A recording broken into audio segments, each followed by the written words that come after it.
দিয়ে রাখলাম গাছের গোড়ায়, আমার টেনশন থাকবে না, রোদে আমার গাছ শুকাই যায়নি, থাকবো। এই সিম গাছটার গোড়ায় আপনার পানি দিয়ে আমি রাখতেই পারিনি, এই সিম গাছটার গোড়ায়।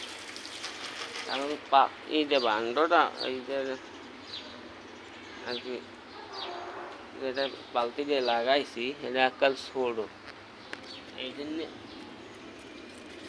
দেখছেন দেখছেন এই জন্য আর কি আপনার এই হয় না কি, ওর যতটুকু প্রয়োজন খাবার ওরটুক মাটি নাই গোড়া, এই কারণে শুকাই যায়।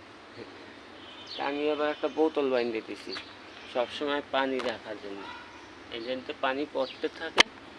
হ্যাঁ, এইটা বাইন্ধে দিছি, মানে এই পানি পরি রাখি, আস্তে আস্তে পানি পড়তে থাকে, গোড়া বেঁধে থাকে, আনা শুকায় না গাছ, বুঝলেন, আনা গাছ শুকায় না।